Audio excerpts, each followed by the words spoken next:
Bueno, egunon, bigarren mozaiora, jari bat badaukagu, berrien bat ere bai, eta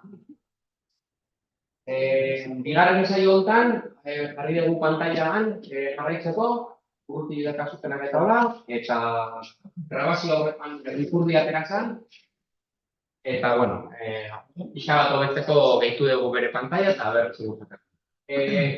Aurrekoaren arira, aste honetan bertan, teadia pare bat kasu, lenguan azaldutako broken access control atakatzen dutenak, eta oso interesgarriak iruditu zaizkit, bat da aurrekoan komentatu zuena kotxen floten erasoa, eta beste bat router eta API-ekin eta zerikusia dakan.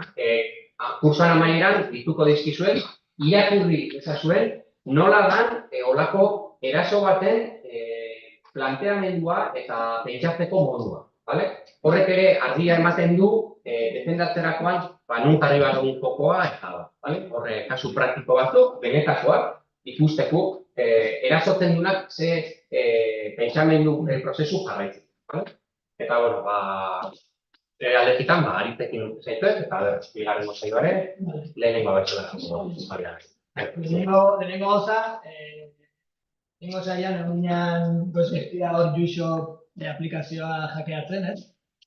Orduan, bakoitzai emazitzai zuen zenbaki da? Katu aritz, etzea partekatzen ari pantaia uste dut. Pantaia ketzeako eta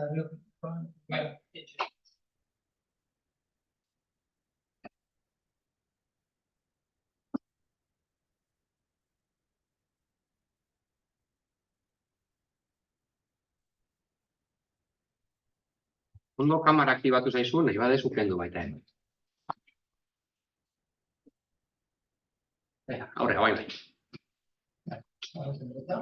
Bale, esan dakoa, bakoitzai IP elbide bat emazitzen zuen, gogoratzen zuen, sartu IP berdina eta orduan dinamika berdinekin jarraituko dugu.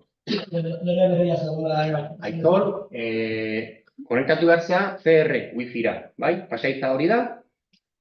Eta konektatu behar zen IP-a, hemen, 30, bale, azkena, ez da gara, gilea.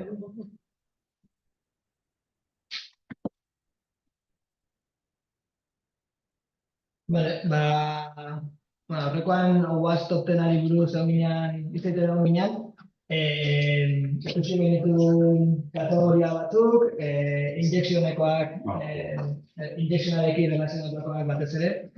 Ikusiko ditugu kategoria batzuk ere bai, beraien artean erdin naztuta dela, igual limitean dago, hortxe dagoela, baina, bueno, azken irizpidea ezarriko dugu eta hori jarraituko dugu, ez?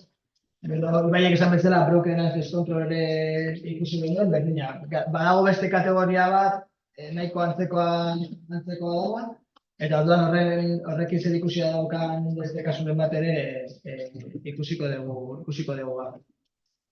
Hasiko gara, cryptographic failuresekin.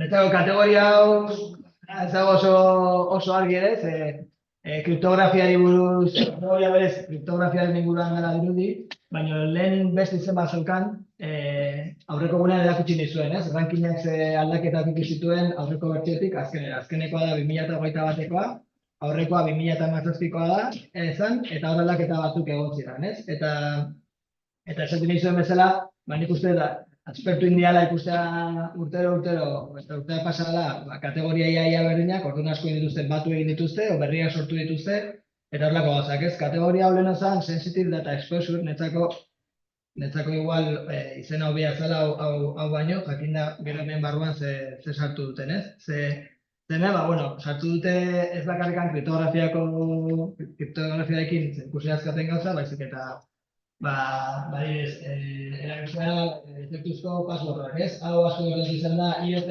gailuekin, hau populako amesgaizkoa izan da, ez? Gailu guztiak ekartute admin erabiltzaile bat, efektuzko passwordrekin, inorrek ez du aldatzen, eta gero inguruan eraso pila bat gertatu izan dela urteetan ez?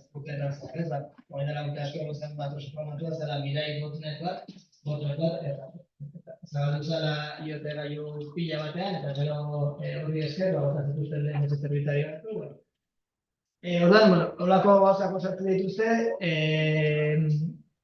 eta, azken finean, betikoa, ez? Horrelako arazoak ditugunean, gertatu daitekeena da, datuak galtzea, identitatea norbaitek aldatzea, osatu behar ez duen tokietan sartu ahal izatea. Orduan, aurrekoan bezala, Jusopea joango gea, eta hemen zeozer aurkitu irakurri behar ez dugu zeozer bilatzen saiatuko gea. Berriak aurrekoan egon ez zineten zan, Jusop web aplikazioa da, web aplikazio honetan arazo pila bat daude.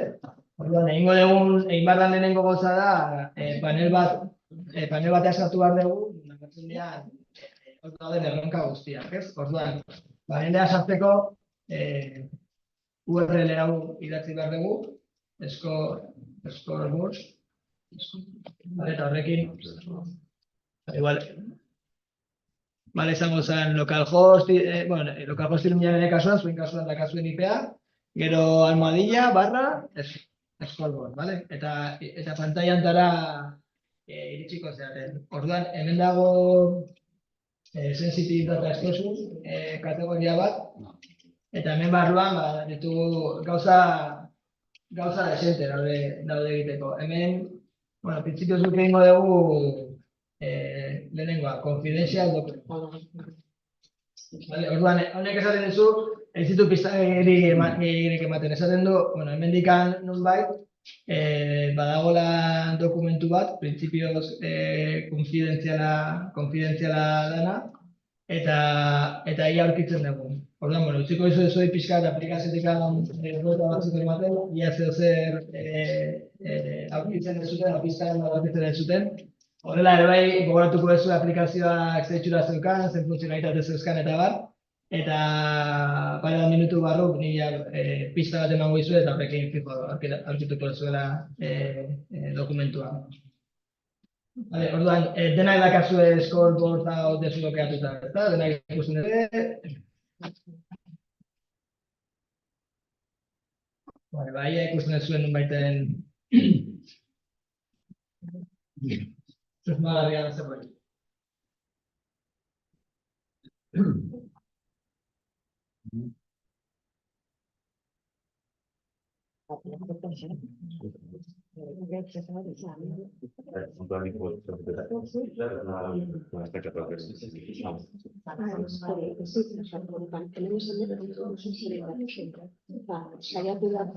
Hangoek bigarren pantalla bat, pentsatzen dut hor gaur betu, ezta? Bakarrikan aldortan jarretzen denak. Zer bat ez ezin hori honek. Bakoitza bera da, jarraitzeko bera.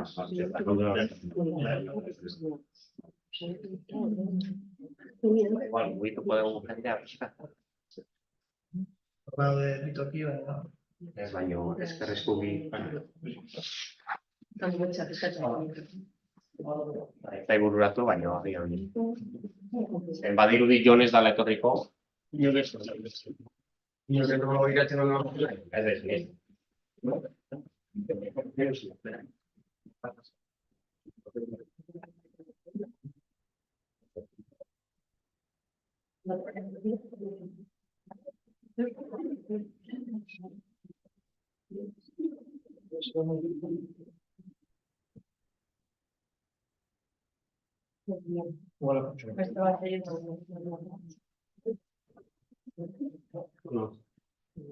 Ganak ez ezbeken du behar dugu.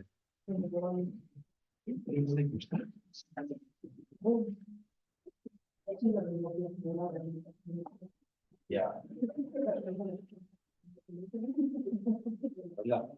Bai, ondo.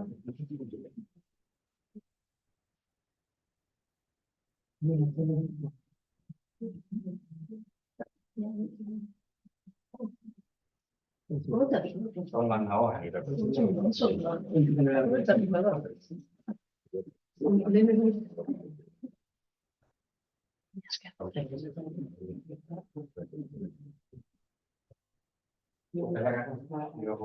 Zai horrian gertuko dago. Superbateria. Ez da. Bilatzen egean dokumentu konfidentziala da enpresaren inguruko dokumentu bat. Orduan, hemen jute bagean menuko zer aukeran egon daitekeen informazioaren, enpresaren inguruko informazioa.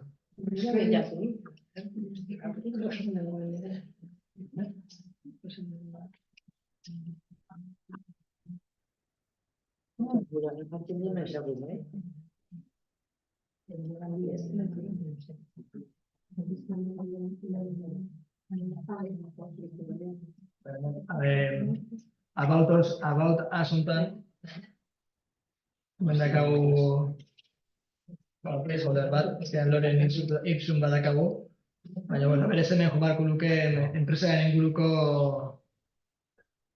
inguruko informazioa. Eta hemen dikan pista potolo badakagu.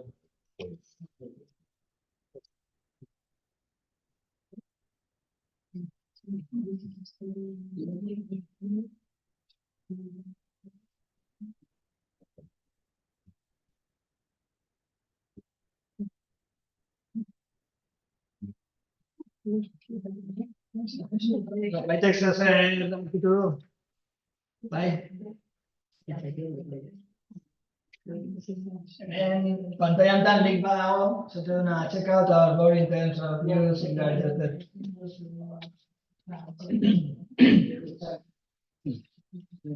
eta nea jute bagea mardan fitxategi badago, bueno, placeholder batekin ere bai. Informazio legala zen beharko luke. Eta URL-ean fijatzen bazeate, zer dakago hemen. FTP, ezta? Aprobatu, zaitu zeate bazertara jute eta zertatzean. Vale, hau ere klasiko bada. Askotan, jolasten bazeate, puto bazeate webgune batea, eta azten bazeate jolasten URL-ekin, igual pazak kentzen tala, bazkaren izazate momentu bat, zerbitzariko direktoria listatzen dizuen, ezta? Eta hor ja, igual ikusten duzu aplikazioen inguruko konfigurazioa, edo hortik egon daitezken beste fitxategi batzuk. Orduan, honea, bilatu beharko genuke, hemen, bueno, ikusten dugu daudela quarantine karpeta hau, hemen malware badakatela dirudi, upoi batzuk, erroreak, hemen enpresari buruzko informazio konfidentziala izan daitekeena ziurrenik hau da, acquisitions, eta bueno.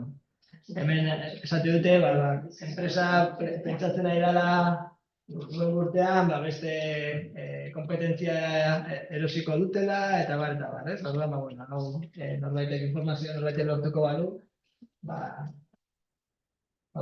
arriskutsu egin dago. Eta hori saihesteko, zelan izateke... Gero ikusiko da. Zena lortu dut guztia. Azkenean da, zerbitzari guztiak eukitzen dute aukera listadoak egiten ez usteko, ez da? Gaur egun gaina, web zerbitzari guztiak perfektuz hori aktibatuta eukitzen dute. Baina, hemen juten bagea, eskol borda itzultzen bagea, hemen kodea ere erakusten digu, ez? Eta hemen, kasu honetan, arazoa ez da zerbitzaria gaitzi konfiguratuta dagoela, baizik eta nola legal markdown hori FTP karpeta hortan dago, eta markdown hortara zerbide eman nahi diogun, hemen egin dute konfigurazio bat, FTP karpeta horren barruan dago fitxategi hortara iritsi ahal izateko, ezta? Hemen arazoak kasu honetan ez da zerbitzariko konfigurazioa, baizik eta aplikazioa. Baina, bueno, hau oso ohikoa da zerbitzarietan, saiatzen bazeate, zerbitzari askotan, eta SP zerbitzarietan, pila bat, PHP-en pila bat.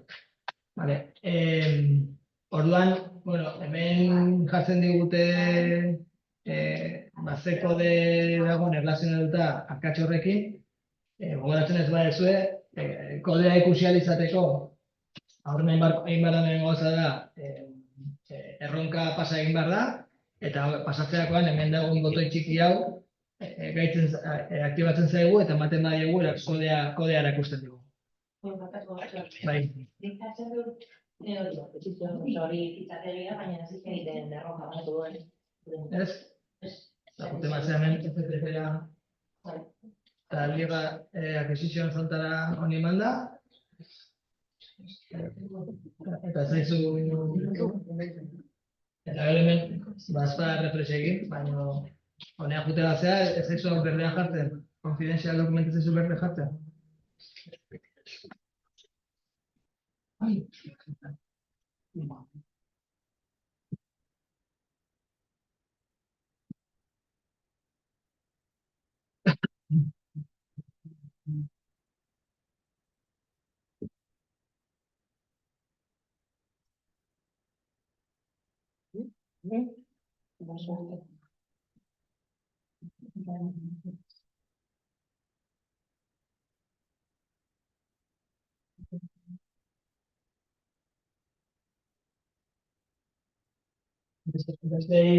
Beste berde jarri zaizue. Vale.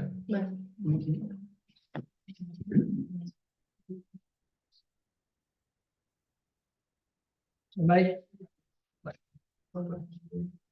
Orduan, hori, behin berde dagoenean, botoi hau aktibatzen da, eta irekitzen dugu erlazionatuta dago kodearen blokea, ez? Orduan, hemen zer iruditzen zaizue, zeintzuk iruditzen zaizkizue diala honekin erlazionatuta daukaten, errore honekin erlazionatuta daukaten lerroak, o lerro bat baino gehiago dira, o zer pentsatzen duzuen? Baitek esango dizu lerrotan dagoen akatsa? Guztiak, ez?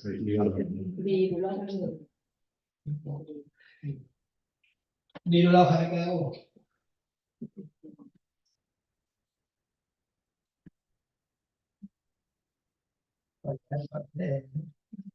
Horretatzen da, egia da, karpeta guztia definitu dugu endpoint bat, eta uzten digu karpeta horren barruan dauden fitxategi guztiak zerbitzatzen dizkigu defektuz, ez? Orduan, bueno, hemen bi gauza, alde batetik igual, jarri behar konfidentziala den informazioa, konfidentziala esan informazioa dagoen karpeta berdinean, eta bestaldetik igual ez da ideia ona karpeta bat izarbidea ematea guztiz. Vale, eta ematen dizkiguten aukera posibiletatik nire kasuan, zuenan ezberdinak izango dira. Lehenengoan esaten digute, guztiz lerro horiek guztiz ezabatzeko. Bigarrenean,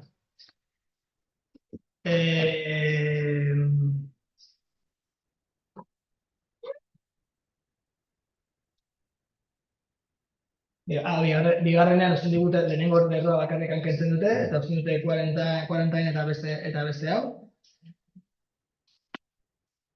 Hirugarrenan aldatzen dute, bigarren lerroa aldatzen dute.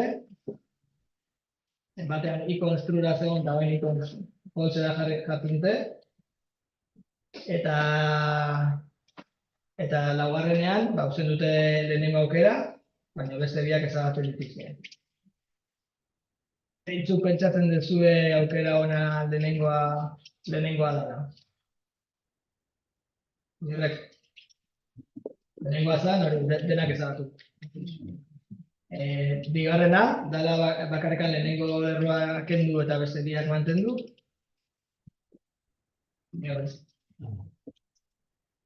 Hirugarrena, dala ikonoena.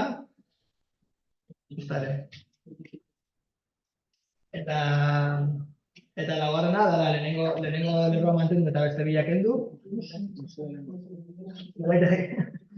Ez da bat, ez da aukera beste guztiak faltsoa diala esateko, Lehenengoa? Lehenengoak inporatuko dugu. Bai, ez? Hemen esaten digute justo hori, ez? ez dugula FTP karpeta horri zerbidea eman behar. Legal markdown hori zerbitzatu nahi badugu, jarri beharko nuke beste toki batean, eta guztiz aparte, fitxategi hortara zerbidea nuen, baina beste guztiei ez. Orduan, honekin erlazionatuta,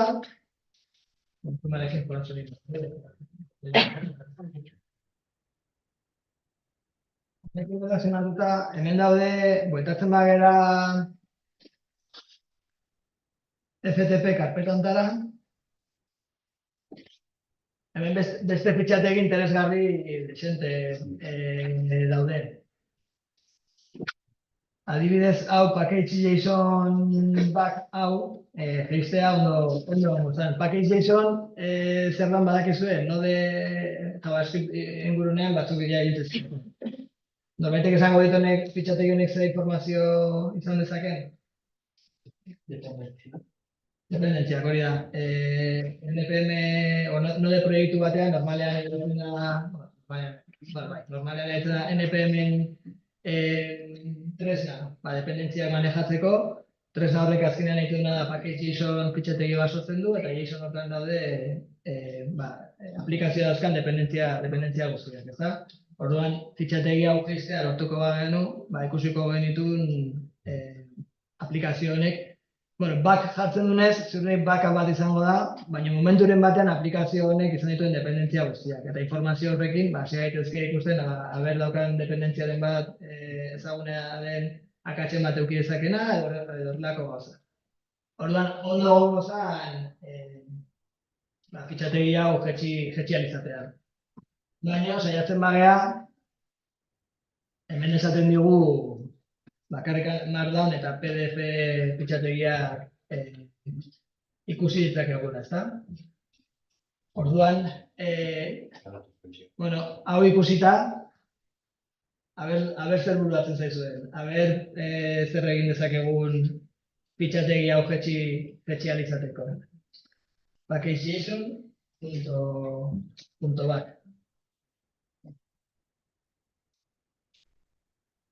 Bertan, deskargatzen da zuzen, Bai? egin, baina eskubiko botearekin download Jakeate egin dezu, orduan. Zara,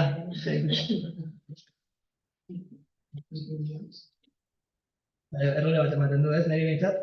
Igual nabigatzailean arabera. Firefoxekin, bai? Ez errore ematen du. Deskargatzen duen errorea, bai. Deskargatzen du, baina deskargatzen du errorean horri. Errorez, ni kodea, atzetik dagoen kodea, ze kodea dago jakinda, errora itetzeta edo, baina, bueno, agian... Ez, deskargatzen ziren fitxategi bat, baina... Guk egin behar dugun... Guk egin behar dugun egiten du ere, bai. Gogoratu kode guztia... Aplikazioaren kode desente ikusi daitekeela hemendik ere, bai. Batzuta hemen ere pistak aurkitzen dira.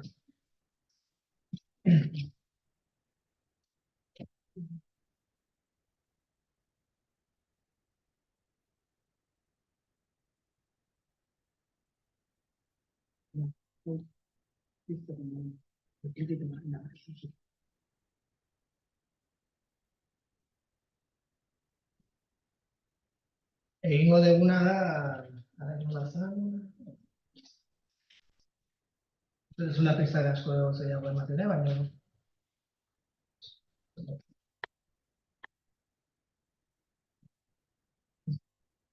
Egingo degun erronka hau, forgotten developer backup. Eta erronka hori da justo package.json hori deskargatzea.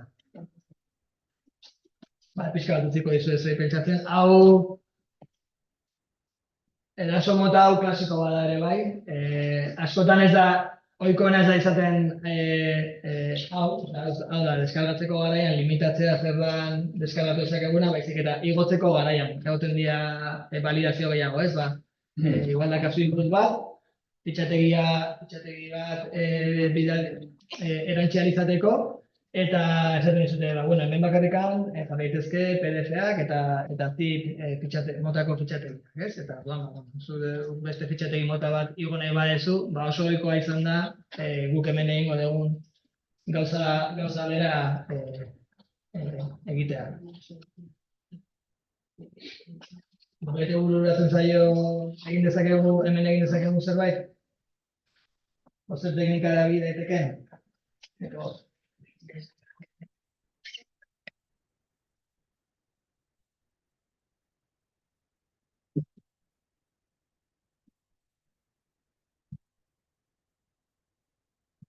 Pista bat egingo zuet. Baita badaki zelan nullbyte injection, nullbyte ezagun nahi zaio? Bueno, igual bilatu Googleen, agarrenek zen nahi dut, eta hori lortzen duzu. Baina hau da erabiliko dugun teknika fitxategi hori jaisteko.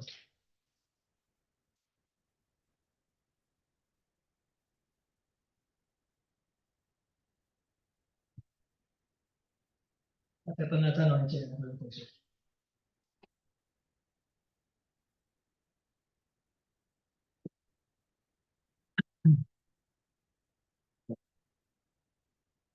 Prozesu azkenean, ia eraso guztiak injektioan ere izaten bukatu dutela. Bueno.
Norbaitek lortu du?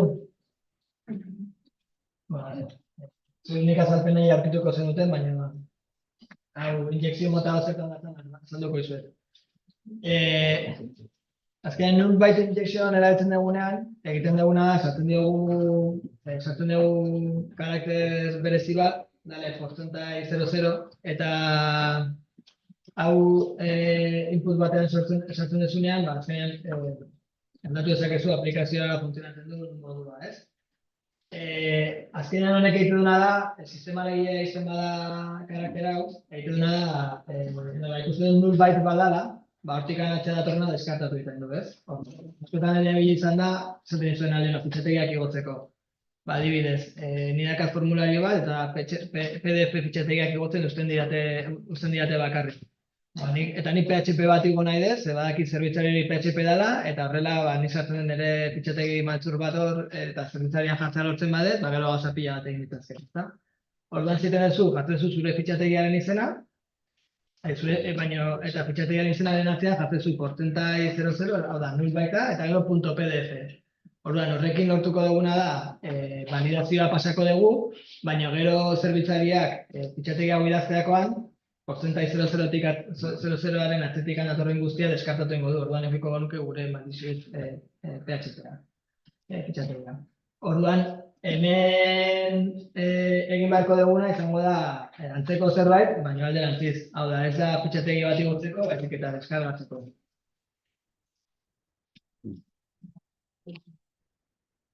Vale, hau bantxe zer azkenean jartzen badugu nullbyte hori bukaeran, sistema eragileak hori ignoratzen du, eta hortikan aurrera datorren beste guztia, da, SQL injectionen erabiltzen genuen teknika berdina, ia beti zeiten genuen, jartzen genuen komentario bat, hortikan aurrera zetorren guztia ez kontutan ez ukitzeko, ez, hemen ideia, horrela, atzutik dagoen ideia antzekoa.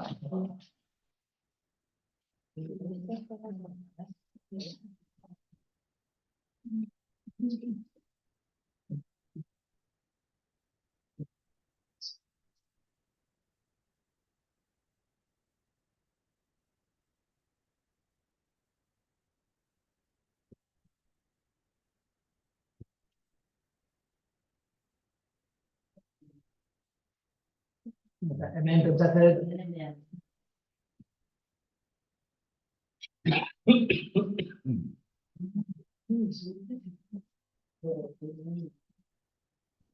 hemen denak hau zenuten pentsatzen ez, fitxategia beren paza jarri, eta gero porcentai 00, eta gero .pdf. Horrela, principios la pasea beharko luke, ezta? Baina baten badiago zaten dugu ez. Norbait duraz lehizuen zerraitik ez naiteken hau?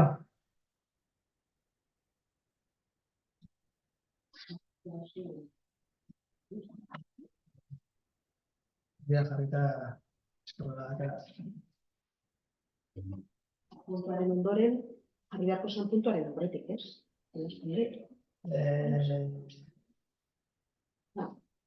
Bukaeran jartzen bali oso, seguritate zaten behar esin berdin, Ez, principios, hemen Adibidean jartzen du ideia da nik fitxategi hau jetxi nahi dut, baina fitxategi hau fixen ez diate uzten, packaging.back ez diate fixen uzten. Zaten diatelako PDF eta Markdown fitxategia aplikazitzi eduzkera. Orduan nik hemen aplikatu duten ideia izan da, bueno, jartuko dut null baita, eta hortik aurrera dagoen guztia, deskartatu egin beharko litzateke. Orduan nire asmoa zen, zerbitzaria partea deskartatzen badu, itzuliko egitena da, null baitaren aurretikan dagoena. Dala justu den jetxin nahi duten fitxategia. Badeko karakteria eguneko URL-ean. Kodetzen behar da. Hori da, bai. Hemen arazoa da URL bat danez, hau kodifikatu egin dut. Bestela nabigatzaileak ez digu ondo prozesatuko orduan. Berko genuke, karaktere honen representazioa, baina URL baten erabiltzeko orduan. Zuztako,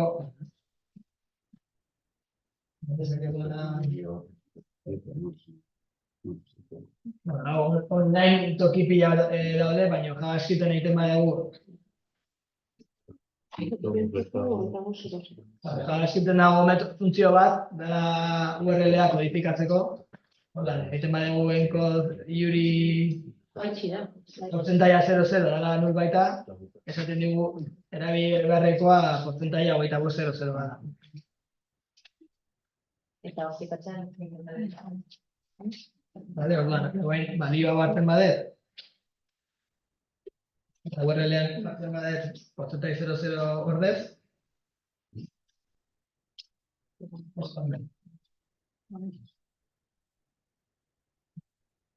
bai, denok lotu zuen? URL-a zinetan diago egin, baina, bueno,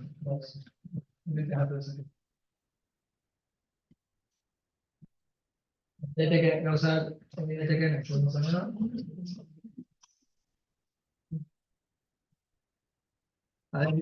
URL-a baina kodifikatu egin behar, orduan enkode Yuri ditu diot eta gutzutzen. Eta hau da erabideten linka.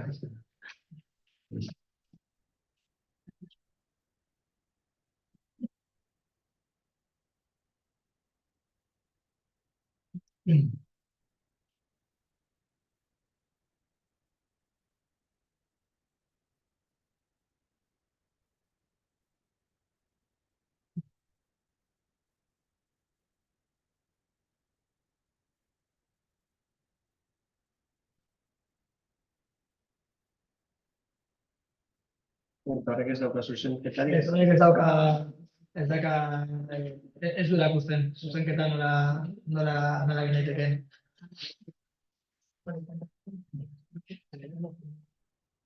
Vale, eta orain lehenko zen duguna, atxetegi hori zer egiten du, ikusi ezakegu. Zer, zein den bere edukia, eta lehen esan duguna, eta hemen agertzen da, aplikazio honek dauzkan dependentzia guztiak. Eta bueno, informazio interesgarria ikusi ezakegu. Ikusi ezakegu egilea zen izan da. Orduan, bueno, phishing atakeren bat egin nahi izateko edo, informazioa bere ondo dator. Gero gaina, private hau, esan nahi du, pakete hau pribatua dela, hau da NPM erregistro publikoetan ez dela publikatu behar. Eta gero hemen dazkagu dependentzia zerrenda guztia. Bai, aplikazioak erabiltzen dependentziak exekutatzeko, eta bai garatzeko orduan, barabileran tresna guztiak, ez? Gaina, bueno, ikusten dugu zelan egiteko horrekoa, informazio asko. Orduan hemen zer egin genezake? Dependentzia guztia hauek hartu, banan, eta bilatzen hasi, ez? Horietako horren baten, arazoren bat edo, ezagunaren arazoren bat edo arkitzen dugu. Ez dugu hori egingo. Teknika honekin ere, badaude beste erronka batzuk, beste erronkaren bat ere egin daiteke, azkenean badago besteren bat. Eskatzen diguten fitxategiak gesteko esaten diguten. Orduan, kupoiak adibidez, hemen dago kupoien backup bat, jetxiri nahi badago, teknika berdina, portzentaia 25.00.tdf.md eta frizten digu. Eta gero kupoiekin erlazionatuta dago beste erronka bat, hori ez dugu egingo, baina, zuek egin nahi badezue, Horrekoan komentatu genuen, igual ariketa hona zela, beratzea NoSQL-eko injekzioa. Ez dakit norbaitek begiratzeko aukera izan duen, bestela gero denbora bali madakagu bukaeran egin dugu. Hori ere kuriosa da, lenguan asko desente beginean SQL injekzioni buruz hitz egiten, baina, NoSQL datu basetan berdina egin detekela ikustea ere, interesgarria.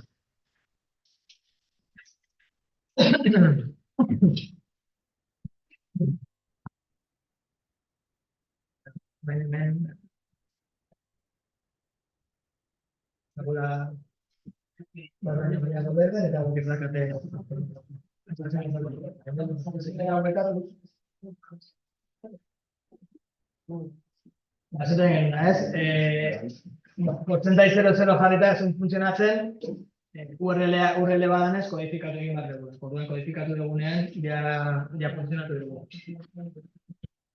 Honen inguruko kasu hau nahiko famatua izan zen, nahi dela urte batzuk gertu zen, 2016an. Zegoen Adolfo Zain dela zen ziten aplikazio bat, bere garaiko Tinder arteko zer, eta hemen publikatu ziren 92 milioi kontu. Eta filtratu ziren e-mailak, pasaitzak eta beste informazio desentu. Eta hemen arazoa zen izan zen, bi arazo, alde batetik informazio horren fuga egon zela, hori alde batetik, baina hor bi gauza babestu bat duzu, zaitu bat zera informazio hori ez galtzen, baina bigarna galtzen bada ere, behintzat zifratuta edo egotea, ez? Eta orduan hemen pasaitzak batzuk zuzenean garbian zeuden, eta beste batzuk hasiatuta zeuden, baina SHA batekin, dagoeneko segurua ez da algoritmo bat dela, badakiko, ez? Nik uste horrek dibortzio desente provokatu zituen, ze webgune hori nahiko ezaguna zela, eskonduta edo bikotea zeukan jendea horri biltzen. Vale. Bueno, gauza hauetaz nola babestu gaitezken. Bueno, hemen ikusteko lehen esan duguna, karpetan listak eta ez egin nahi izateko, beti errebisatu behar dugu erabiltzitugun frameworkak edo zerbitzarien defektuzko konfigurazioak. Bueno, geroz eta gehiago, saiatzen dira defektuz nahiko seguruak izaten, baina ondo egoten da errebisatzea, badazpada. Gero, erabiltzen ditugun algoritmo kriptografikoak, errebisatu behar ditugu eta kasu bakoitzean egokiena dena erabili, ezta? Orduan, hemen kasu tipikoena, datu basean edo sekretatuak bigarreguna izaten dira passwordak. Orduan, hemen dago, OWASP-ak bera jartzen du cheat sheet bat, nahiko ondo daguna. Bueno, hemen ikan, OWASP-ak nahiko informazio desente dago, bueno, gauza duk errebizatzea ondo egoten da. Orduan, bueno, hemen ematen dizkizue beraien aholkuak, ez? Gaur egun, bueno, bcrypt asko desente erabiltzen da, baina hemen ez dut dizute da. Ze kasutan hashina, ze kasutan kriptografia, noiz krakeatu daiteken password baten hasha. Orduan, bueno, saltina erabiltzeko, zer modotakoa. Orduan, bueno, horrelako tokiak, noiz benka errebisatzea, ia aldaketaren bat egondan, edo gu erabiltzen egean algoritmoaren bat, dagoeneko krakeatu da edo ez, ondo. Vale, secure design. Hau kategoria berria da, eta gainera, zuzenean laugarrenea igo da, eta netzako hau oso abstraktua da, ez zer da secure design, edozer gauza izan daiteke. Hemen azkenean hau niretzako jarri dute eta hor goran jarri dute gaina, kontzientziazio bezala, ezta? Azkenean, gu proiektu bat garatzen ari garenean, garrantzitsua da segurtasuna hasieratik kontutan izatea, ez? Eta hartzen ditugun erabaki guztietan, segurtasuna ere bai horre egotea pilar bat bezala, ez? Orduan hemen kategoria honetan, bueno, ez gauza sartu daiteke esan bezala, adibidez, aurrekoan jai ikusi genuen bat, errore bat gertatzen denean, zerbitzariari edo frameworkari buruzko errorea pila trazak edo ateratzea. Orduan, bueno, azkenean hau, diseinu, seguro ez den diseinu bada, eta hemen, txaskarrik. Kuriosidadea, justo, asteartean edo, egin behar izan duen tramite bat egin behar izan duen administrazioarekin, eta betu ze gertatu zitzaidan.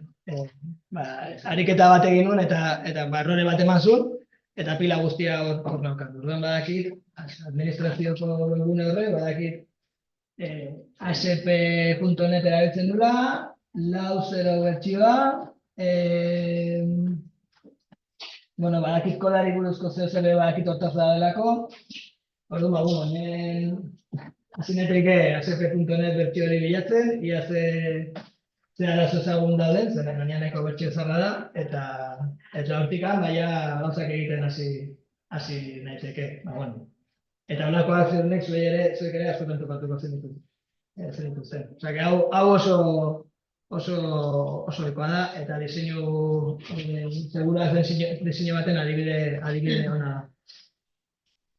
Gero, hau, bestearekin bat egiten dure, esan dizu leheno. Hemen ja kategoria asko ez daudela nun azkenan bat eta nun azkenan urrengoa ez dagoela horren garri, baina hemen ere sartzen dut adibidez, kredentzialak modu egokian ez gordetzea, eta hori, diseinu, segura zen diseinuan, dena sartu daiteke. Orduan, hemen ariketak badaude, juizopan, batzuk ja egin genituen aurrekoan nahi gabe, errorarena egin genuen behin baino gehiagotan, zer horrekin bazazkun pila bat, SQL edizioan non egin genezakeen eta bat. bueno, badan beste batzuk ez du, igual ez dutena merezi horren egitea, baina. Eta orokorrean nola bestu gaitezke? Bueno, hemen praktika onak jarraitzen, eta gero, hau guk adibidez, esente egiten duguna, askotan gertatzen da, enpresa handietan, azkenean software pila bat garatzen da, edo azpi kontratazio asko ere egoten dira, bakoitzak egiten du softwarea bere modura, eta ez baizu orden bat jartzen, oso erresa da txanpinoi pila bat edukitzea, eta fiskal kontrola gatzea. Eta orduan guk gomendatzen dugun zerbait izaten da, ezartzea framework bat bezala erakunde mailan, ezta? Esatea gaitu hemen, egingo da software guztia, izango da teknologia honekin, erabiliko dira liburutegiak hauek dira, garapen gida batzuk egingo dira, egunerokoan egiten diran ohiko kasu guztiak garatzeko adibide bezala erabili daitezkeenak, eta horrelako gauzak, ez? Ze bestela hori bakoitza erabiltzen hasten bada, programazio lenguai ezberdin bat, framework ezberdin bat, bertsio ezberdinak hori kontrolpean mantentzea oso zaila da. Eta orduan hau oso guretzako behintzat nahiko gomendagarria da. Igual kontra dijoa beste korronte batekin dela, mikrozerbizuena eta hori, zatutena talde bakoitza, bere lenguai propio erabili dezala, eta bar. Baina, bueno, hori segurtasuna eta kode kalitatea mantentzeko, guretzako hau garrantzitsua izaten da. Eta, bueno, esan eguna, segurtasuna, garapeneko prozesuan parte izatea hasieratik, ez? Askotan egertatzea, guazen aplikazioa egitea, ahalik eta azkarren, hemen epe batzu dazkagu betetzeko, eta segurtasuna bukaeran behiratuko dugu, ez? Etorriko da dituren bat, behiratuko duna gure aplikazioa, eta zerbait gaizki badago, konponduko. Hori, akats bat izaten. Markatu haritz, atzea bueltatu zaitezke, bat gehiago. Seguir las buenas prácticas establecidas en la industria. Hori oso zabala da. Eman dezakezu gida, adibide, edo... Zertan apoiatu pixka bat. Lehen ikusi dugu, WASP berak dazka gida desente, eta niretzako hori abiapuntu ona da. Leheno erakutsi dut bat, esatuena, passwordrak nola gorde, datu basean nola gorde, ze algoritmo bai, ze algoritmo ez. Gero gaina, OWASP daka beste, OWASP toptena aparte, dakar beste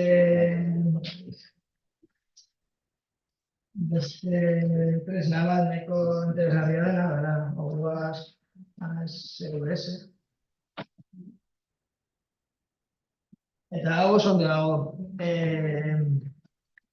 Azkenean da, framework bat bezala, checkout pasagarko zenituzke aplikazio bat baliatzeko garaian, ez? Eta orduan, hemen jartzen dute froga pila bat, egin daitezkeen froga pila bat. Orduan, hau ere interesgarria da, eta hau eukitzea garatzaile talde guztiek, hau esku garagarri eukitzea, edo erakundeak moldatu duen honen bertsio bat, oso ondo ideia hona izan daiteke bintzatu. Hoxe da. Bilatzen da OWASP ASVS, beraien txitxitaz aparte, hor itzitu dutela gauza ezberdin pila bati buruz, gida hau ere oso ondo dago. Hemen ikusten zuen, hemen gauza pila bat tratatzen dituzte, ez?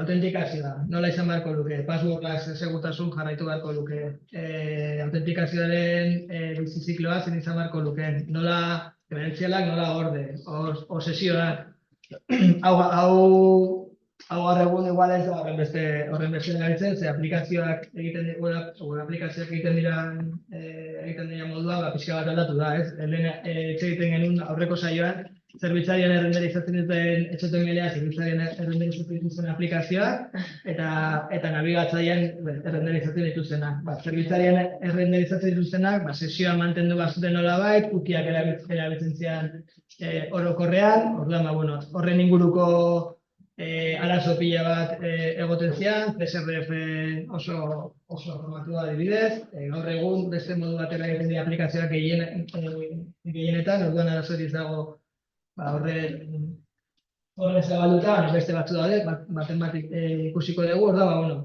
netzako gide hau, sekulako erreferentzia ona da. Orduan, erakunderen batean edo ez badago ezerrez, gutxienez honekin hasten bazea, ez daude bai. Hemen berdina, hau hizkuntza ezberdinetan dago.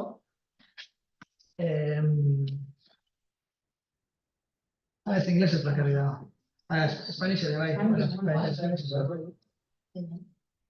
Holako ere bai berdina, ez? Hemen hizkuntza gutxi daude, ez da Josepa bezala hizkuntza askotan dago, baina, euskarazko bertsio bat edukitzen dago, así que kurrekos bat egin ezkero, onartuko.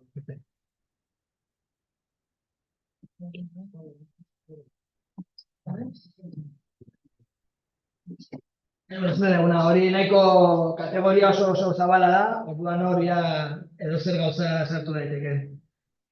Orduan orain hurrengoak izango gara da security misconfiguration.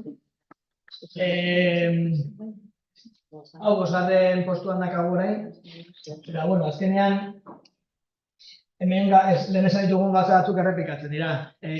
Baina hemen ideia zein da, geroz eta arkitektura konplexuagoak dauzkagu, gure softwarea ez da gure softwarea bakarrik, lehen izaten zen, zeneukan web zerbitzari bat, gero zeneukan zure aplikazioa eta datu base bat, eta horrekin listo, ez? Orduan, arduratu bat zinak zure aplikazioa segura izateaz, erabiltzen zenun zerbitzaria ere bai, bertsioa ezagunak ezagunak diren arazoak bintzat ez eukitzea, konfigurazioa ondo egotea eta datu basearekin gauza bera, baina hiru pieza bezala dira, baina gaur egun aldena desente komplikatu da eta orain tresna pila bat erabiltzen ditugu. Eta Cloudera jungean etikan etikan eta gehiago, ez? Amazoneko 800 zerbitzu erabiltzen dira, edo Google edo Azure, eta orduan, pixka bat, kontrola ukitzea zer erabiltzen nahi gehan, ze suposatzen duen erabiltzen nahi gehan gauza bakoitza, ze konfigurazio dazkaten defektuz, ze konfigurazio aplikatu beharko benituzke, garrantzitsua da. Askotan segertatzen da, horrekoan esan dugu berdina, erabiltzen baituzu defektuzko konfigurazioak, igual ez dira seguruenak. Kategoria honetan ere bai, sartu dituzte beste gauza batzuk, adibidez, batzuk implementatuta dakazu funtzionalitate bat, gero erabakitzen da funtzionalitate hori kentzea, eta baina kodean hor geratzen da, ez? Igual lehen pointa sartzeko linka menutikan edo kentzen duzu, baina hor geratzen da abandonatuta, ez? Edo zure kasu aplikazio, zure sistema berritu portu batzuk irekita egotea aplikazioa sartualizateko, baina zure irekiak hori eta beste ez direnak. Halako gauza guzti horiek ere kategoria honetan sortzen dira. Orduan, honen inguruko adibideren bat ikusiko dugu. Da justo esan dutan ere parte bat, ez? Dakagunean aplikazioan funtzionalitate bat denborarekin kendu duguna, baina zaburra hor geratzen dena. Eta erronka da deprecated interface. Hemen jartzen badezue security misconfiguration blokea aukeratzen badezue, erronka hau agertuko zezue, eta hemen esate dute justo hori, ez? Dagoela B2B interface bat, kendu zutena, baina badirudi ez zutela guztiz kendu, eta agian badagoela moduren bat oraindik erabiltzeko. Orduan, B2B azkenean hortikan interpretatzetena da, bere ez dukatela zeo zer, bi aplikazioen, beraien aplikazioa eta beste aplikazio baten artean komunikatu ahal izateko, ez? Orduan hor tipikoa izan da, web zerbitzuren bat, edo horrelako zerbitzu. Orduan, pistaren bat emateagatik,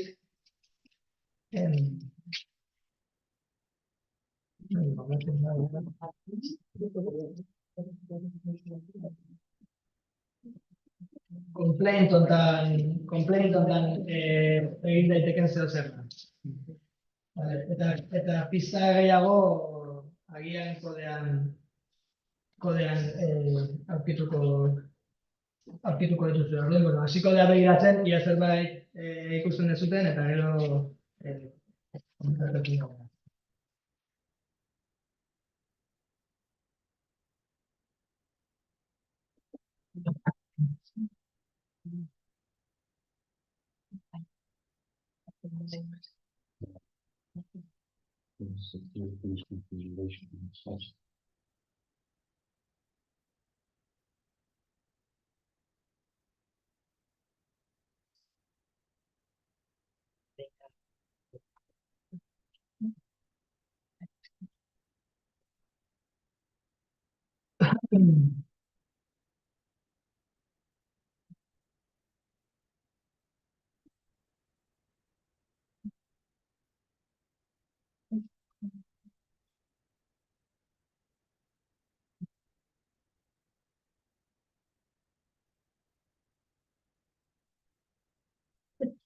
Vale, gauza hemen didekoa. Dago formulario honetan, aukera ematen dugu fitxategi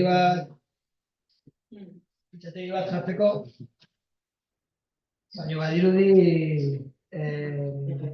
ezin dela edozein motako fitxategi bat erantzi baizik eta bakarrika PDF, ez dakit beste zeo zer ere bai. Orduan, bueno, a ver aurkitzen duzuten. Badirudi bai, PDF eta ustez pip ere usten dula.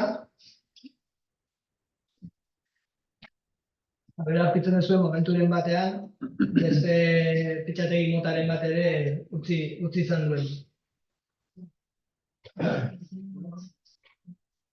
Kodetik egin beharko, kodean behiratu beharko duzuen. Hemen, tip kodean iakustaren aurkitzen duzuen.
Tipo zuen, ze pip eta PDF aparte ze beste fitxategi mota XML, ezta? Bai, utena zeate main JS fitxategira, hor dago aplikazioaren kode guztia, eta bilatzen baizue zip edo PDF batikan, hemen dago funtzio bat, uploader, eta jartzen du, ez?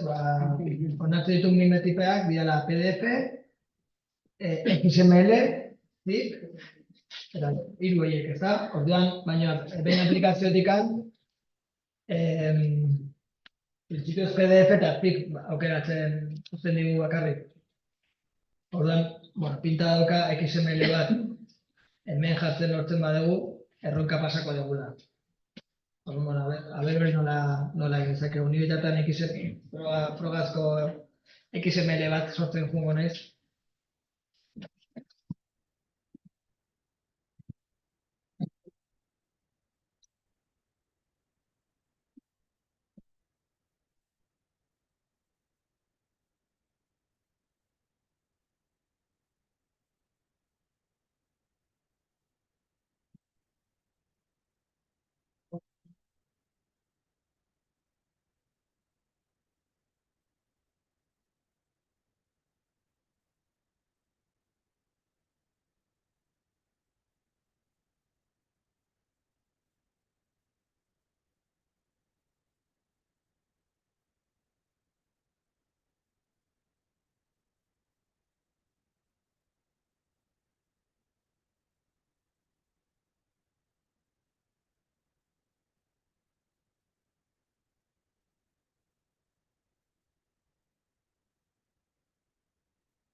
Adibide XML bat sortu dut, interneten aurkitu duten bat.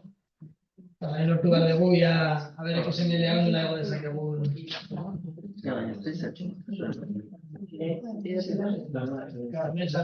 Saiatzen banaiz, gehitzen saiatzen banaiz, beste XML hau ez dita aukeratzen uzten.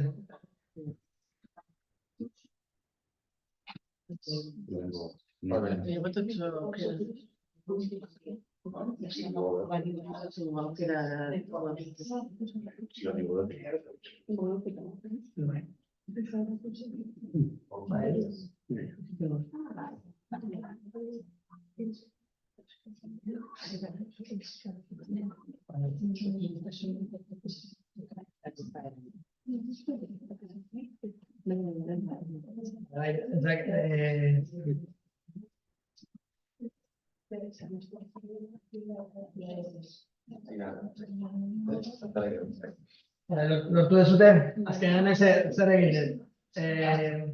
Kodera jungea, eta lan esan duguna, ez? Badakigu zip eta PDF uzten digula, orduan PDF bilaketa bat egiten badet JavaScript den, ikusten dut PDF bai, zip ere bai, eta XML ere. Orduan, gero junta naiz formulariora, XML bat sortu dut, eta fitxategia aukeratzerako garaian, hemen, principios, formularioako inputa limitatuta dago zip eta PDF-etara, baina hemen jartzen badet all files Windowsen antzeko aukeraren badago, bai aukeratu dezaket edo zer gauza aukeratu dezaket. Hori aukera bada, edo bestela pixkat hackerrago sentitzeko, hemen ere HTML-a jute banaiz, eta HTML-a galdatu dezaketenez, horri dezaketek .xml hemen.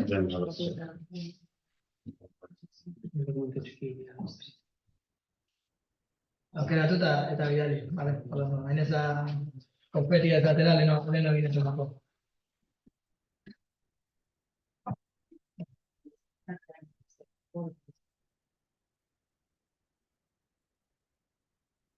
Bale, denak lortu duzute? Bai, ez?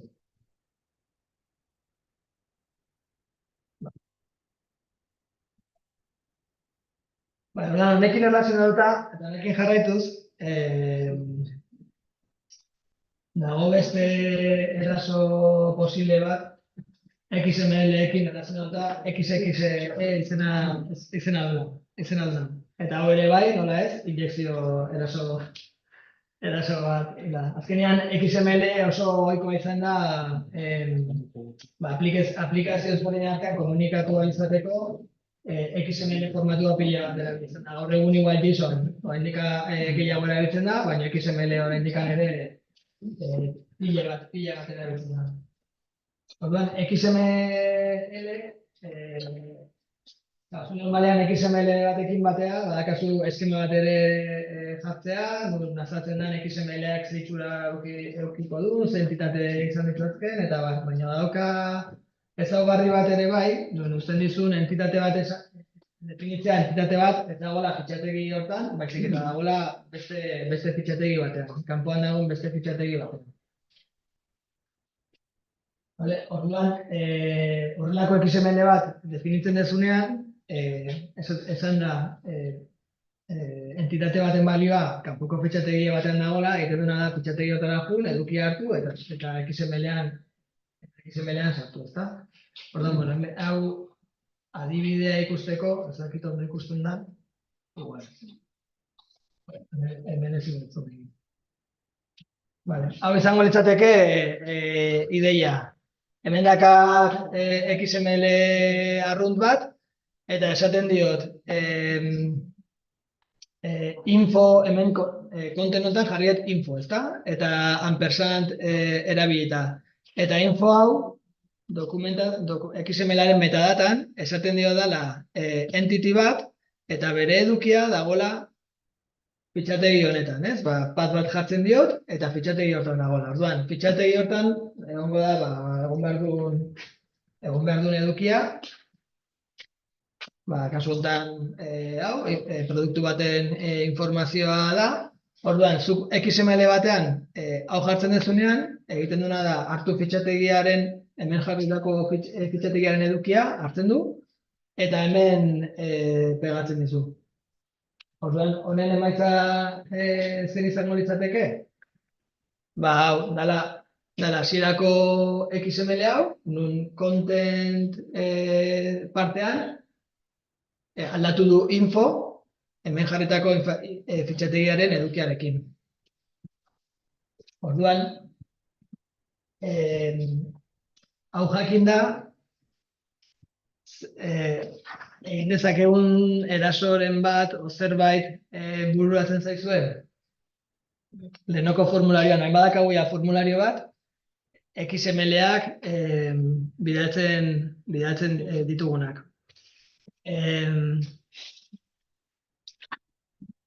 Formatu hau dakan XML bat bidaltzen badiot, eta hemen agian niri interesatzen zaiten informazioa eduki dezaken fitxategiren baten paza jartzen badiot, zer lortu dezake. XX erasoa justo hori da. Bueno, eman buelta batzuk eta ia lortzen dezuten formulario hortan, horrelako XML bat sartzea eta erakutsi bat ez duken informazioa lortzea. Hemen erronketan XX dakazue. Hemen esan dizue zer fitxategi lortu behar dezuen. Saiatu ideia aplikatzen, zuek uste Dockerrekin dakazuenez, ez dizue utziko, baina, bueno, ez dizue utziko, esango dizue hemen Dockerrekin ezin dela Docker izan dago, ezta? Baina, bueno, saiatu XML bat sortzen, fitxategi hau irakurriko duena, eta gero nire hona joan ningo dugu, nik Docker gaba kantena.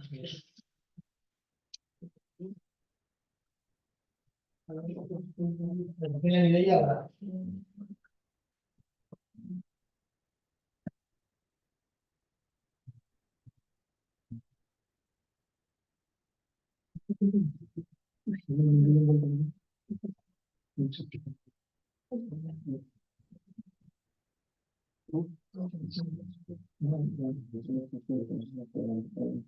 Ite badek, izan. Gain auke gero dokumentazio bat egiten, eta nire eskema jarri dira, horrek egunetan.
Ni interpretatu naiz adibidea bilatzea.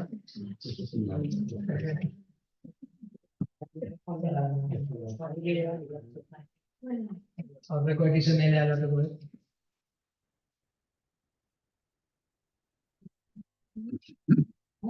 Vale, honen egiten du, lehen esan dugun, ezta? Hartzen du elementu bat, elementu hori non dago, vale, eta gero definitzen du beste bat, XX-en, eta jartzen du edukia dela nire password, nire makina gordetzen dituen pasai guztiak gordetzen dituen fitxategia. Vale? Eta entitate hau, hemen sartzen da. Orduan, teorian, hau ondo juten bada, hartuko lituzke nire pasai guztiak, eta hemen pegatuko lituzke.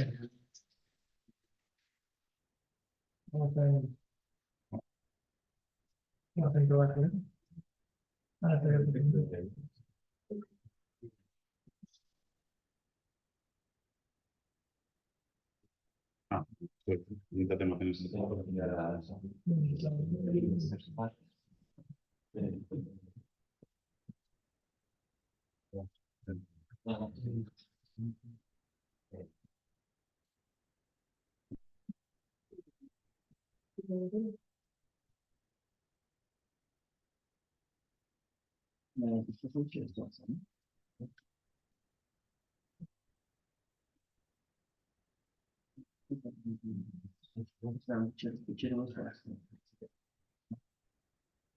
Ondore ematen du, hemen esaten du ditubi customer compliance, tal, hori. Hau da lehen egin duguna katxa. Kendu dutela, endpoint hau kendu egin dutela, segurtasun arrazoien gatika, baina kodea berez hor geratu da, XML bidaltzea lortzen badugu, eta gero, hemen erantzunan,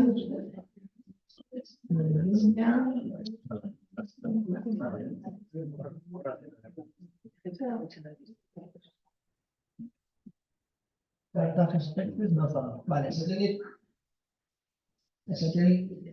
dit, etiketaren bat hastea espero zula, baina ez zula aurkitu.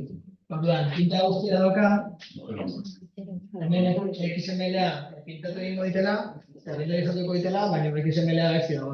Hartueten adibide, akatzen bat edo okiko zuen.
Nire erabiletan XML-a ez dagoela ondo, interneteko adibide txar bat hartu aurrekoan justu komentatzen genuen, ez? Hori internetea jun, kopi eta paste egitea, hemen nire trampan erori naiz, horrek dazkan arriskuak, orain jarri dut XML-a eta baina, bueno, lehengo ondo zegoen XML bat jartzeak, bai eman dizkitela pistak, ze ikusi dut hemen erantzunean, etortzen zala, hori, mezu bat abisatzen,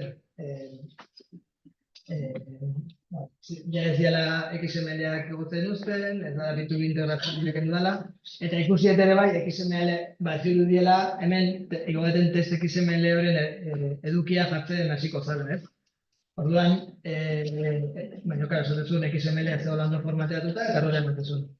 Horain jarri dut beste bat, eta hemen pinta dauka XML-a pintatzen ari dela, horain nire kontraseina guztia ikusiko dituzue, baina grabatzen ari da. Password, lo pinta de acá.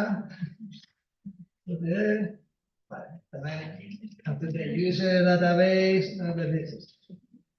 this file is related only when the system is running the same server.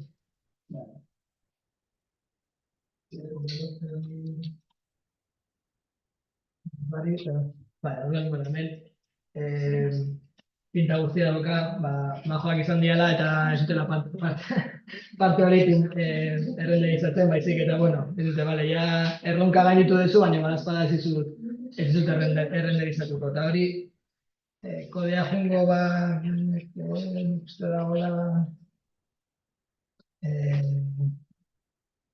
hori bilatu eta ikusi dut ez dutela file uploads, encuentra bilatzen badago. Vale, hemen ikusten dugu dagoela post, file upload, file spas,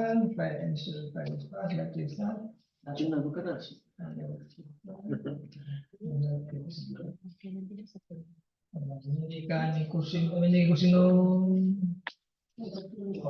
handiak dira, batxikoia jarrikoan gara mutu bat.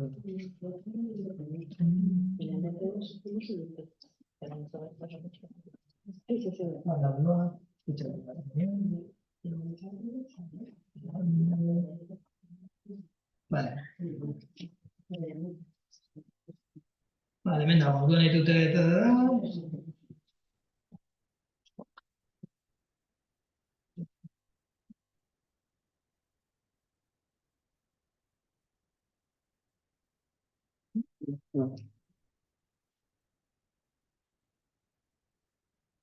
hemen ditutena, ikusten bale, eraso egin diazu, baina badazpada edukia ez ditu jarriko.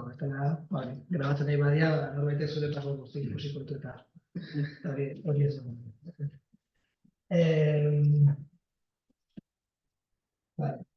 Eta hemen ideia azalduta, ez da? Hau da, lehen ikusi egun adibide berdina, baina hori jarrita referentzi bezala, passworden fitxategia, Unix makinatan o MacOSen edo hau izaten dela. Gero, passworden edukia, fitxategi horren edukia, hau baldin bada, hau zen ideak, adibide bat hartu nun. Orduan egiten duna da, passworden fitxategien edukia, XML-an txertatu, eta orduan ja informazio guztia gertzeko aukera izango gehiago. Bueno, kasu hauekin erlazionatutako gertakari ezagun batzuk.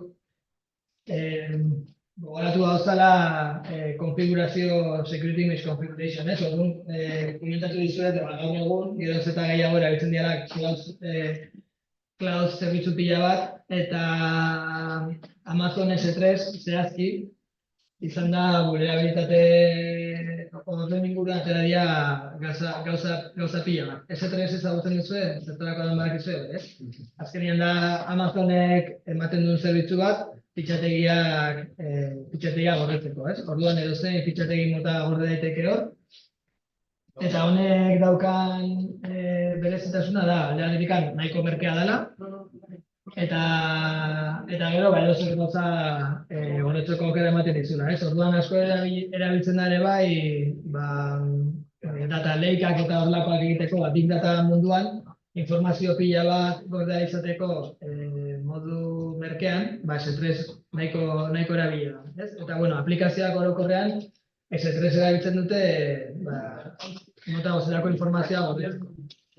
Orduan, adibidez, Verizoni gertatu zaion, 2017 urtean, zegoela S3 bucket bat gaizki konfiguratuta zegoen, eta horren ondorioz, Verizonen 14 milioi erabiltzaileen informazioa likeatu izan, publiko egin zen. Eta hemen zegoen informazioa zen, bezeroen izenak, beraien telefono zenbakiak, pinak, eta hau nahiko izkenbila handia izan zen bere garaian.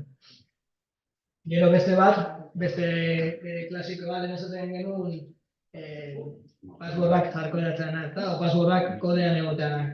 Hori badirudi, baina gertatzen eta Uber bezala enpresa bat ere, gertatu zaio. Hemen kasu honetan izan zen, lortu zuen erasotzaile batek Uberreko backend baten paza, apikia S3 paket hori babestuta zegoen, baina apikia GitHuben zegoen, publikoki orduan apiki hori hartu eta paket horretako informazio guztiak etxean izan zuen. Orduan, esan oso eraso sofistikatua izan, informazio guztia hor publiko zegoen. Eta, honek ere, 1000 erabiltzaileen informazioa lortu zuen, izenak, gidatze karneta, kontu korronteak, eta bilatzen badezue S3, bilatzen badezue S3 incidents, holako zer bilatzen badezue, pila. Kulturatu zean izan dezaken, enpresaren izenean izan dezaken eragina. Ez dakigu bekario batena izan den proiektua, bere izute egiten egia, Uberrei hau gertatu zaiola. Bai? Hemen ez da inor libratzen. Gero, 2019an, Capital One ere antzeko zer gertatu zaion. Hemen, AWS-en lan egindako neska batek, ikusi zuen firewall bat ezagola ondo konfiguratuta, eta orduan enpresaren S3 bucketea sortzeko aukera izan zuen. Eta, Capital One da enpresa nahiko potentea da, eta lortu zuen informazioa zen, 1 milioi amerikarren informazioa lortu zuen, eta ekanako 6 milioi pertsona informazioa lortu zuen, hau esan broma izan. Eta hemen, segurtasun sozialeko zenbakiak, kontu korronte zenbakiak, informazioa nahiko sensiblea. Gero harrapatu zuten eta batzen. Eta hontaz, nola gaiztu daitezke. Hemen tamalez, ez dago magia askorik, ez? Azkenean konfigurazioak errebisatu egin behar dira. Bai laguntzen duela, askotan gertatzen dena zer da. Zuazte zela zure entornoa montatzen, ez? Garapeneko entornoa montatzen, eta produkzioko entornoa montatzen, eta hain behar dut, ez dakiz zerbitzari behar dut, Kubernetes bat. Hain behar dut, hain S3 bat behar dut. Eta gero behar dut, datu base bat, lakosoek bat. Eta azken ez olako zerbitzu pila bat, Amazonen edo olako baten atxatzen, eta gero ez dakit, ez zer dan daukatena, ze konfigurazio daukan gauza bakoitzak, saiatu nahi badet entorno hori beste nunbaiten berdin-berdina jartzen, ez dakit, gogoratu gara eta beste pausu jarratu nituen aurrekoan, eta orduan, hortarako, gomendagarria izaten da, disente erabiltzen dugu, tresnaren bat, non guk metadata bat jarrita, fitxategi bat jarrita nahi dugun guztiarekin, tresna horrek automatikoki gure izenean, entorno guztia atxatuko du. Orduan, hor tresna desente daude, igual gaur egun erabilena Terraform izango da, Terraform ezaguna egiten zaizue. Ezaguten ez badezue, formakuntza bat egon da. Abitu. 5G eta cloud zatikan eta segurazki partekatuko dute. Me uste dira badagoela, grabatika. Tresna interesgarria da. Eta hemen honen atzean dagoen printzipioa, gaur egun ia denetarako erabiltzen dugun printzipioa da. Hor, DevOps izena edo hitza ezaguna ingo zaizu ere bai. Eta horren atzean, izena horren atzean ze goten da. Gauzak, horretzako laburpena da, gauzak deklaratiboki definitual izatea, eta gero hori nunbaiten gorreta aurkitzea. Orduan, Dockerren atzean printzipio hori dago, Docker ezagutzen duzu, erabiltzen duzu, itxura gara bai, ez? Docker azkenean zer da, zu Dockerfile fitxategi badakazu, eta hori esaten duzu, erabil nahi dut, sistema eragileetan jarriko instalatuko ditu gauza hauek, eta gero desplegatuko duten aplikazioa, hau da, eta denak gatzen da fitxategi batean, eta fitxategi hori kodearekin batera JIT-rekoan jartzen duzu, orduan, gero badakazu ikustea bere historikoa, aldaketak egiteko igual pull requestan bitartez edo egiten da, eta bar. Gero horren urrengo kapa zen da Kubernetes. Kubernetes ezagutzen duzuen? Bai. Horren atzean dagoen printzipioa Kubernetes da tresna bat, kontenedoreak orkestatzeko, eta horre egiten dena berdina da. Ditugu fitxategi batzuk, YAML fitxategi batzuk, eta hor definitzen dugu gure klaseak piko dituen ezaugarri guztiak. Zenbat nodo dauzkagu, nodo bakoitzak ze ezaugarri izango dituen, ze kontenedore desplegatuko dituen, zenbat instantzia bakoitzeko, eta bar, eta hori dena egiten da fitxategi baten. Eta gero Kubernetes esaten dizu, haizu Kubernetes, hori fitxategi hau, eta zu arduratu fitxategi honetan jartzen duena betetzea, ezta? Eta Terraform da gauza berdina, baina hardwarea eraman da. Hau da, zu fitxategi batean esaten diozu, nahi dut Postgres datu basea da, nahi dut Kubernetes instantzia da, nahiko nuke S3 bucket bat, eta konfigurazioa hau izango da. Eta hori dena jartzen duzu TF zentzua daukan fitxategi batean, eta gero Terraform esaten diozu, venga, hau aplikatu izadazu hemen Amazonen, eta beak ingo du. Orduan, oso horreixa da, behin entornoa definituta dakasunean, behin eta berriz duplikatzea, ez? Eta horrek zertan laguntzen dugu segurtasunan? Konfigurazioa horri ikusten dela. Fitxategi batean ikusten duzu ze konfigurazioa aplikatzen naizean gauza bakoitzari, ez? Orduan, erresagoa da identifikatzea ere bai, egon daitezkeen ahulesiak, eta tresna daude ere bai Terraform fitxategiak errebisatzen dituzenak, eta igual zer baldin badago abisatzen dituzenak, eta pull request flujoan ere sartzen dira, eta gehiago errebisatzeko aukera egon da zuen. Eta norbaitek asmo malzurrarekin aldatzen badu, printzipioz JIT-en editatuta geratuko litzateke, Terraform ordena erabiltzen baldin. Horrelako tresnak erabiltzea lagundu dezake. Eta gero, lehen esan dugun gauzetako bat, esan da, gomendatzen dela beharrezkoak ez diren portuak, edo paketeak, edo nozinodako softwarea, ez erabiltzea, ez? Hau da, guk desplegatzen duguna, izan behar du alik eta minimoan. Orduan, leheno Dockerra ipatu dut, zuek Docker gehienak bintzat ezagutzen zenuten, zuek Docker irudi bat definitzen dezuenean, beti jartzen zuen goian from bat, beti azten zarete irudi batetik, eta horra askotan jartzen da Linux distribuzio bat jartzen dut, ezta? Ze Linux distribuzio jartzen duzue normalean? Alpine, ez klasiko. Alpine, zertikan Alpine, txikia dako. Zu Docker kontenedore bat desplegatzen dezunean, pentsatzen igual Amazonen edo jarriko dezula, eta alde batekan kobratuko zutela ere bai, dependentazioan bat kontsumitzen du, sistema eragile alik eta txikiena. Baina, bueno, zuk alpine baten ere bai, dazkazu pakete pila bat, igual behar ez dituzunak zure aplikazioa esekutatzeko. Igual Java aplikazioa jartzen badezu, horrek dazkan beharrak batzu dira, eta Node aplikazioa jartzen badezu, horrek dazkan beharrak beste batzu dira. Orduan, azken urteetan, atera dira hola iniziatiba ezberdin batzuk nahiko interesgarria dira, saiatzen diala Docker irudi base batzuk ematen, baina dianak super minimo. Ez daukaten paketen managerrik, PTG eta alakoak ez dauzkatenak, Shella ere ez dauka, dena desaktibatuta daukatenak, eta denak bideratuta bakarrikan zuk zure aplikazioa esekutatzeko beharrezuna aurkitzeko, ez? Orduan, nik bi ezagutzen ditut, nahiko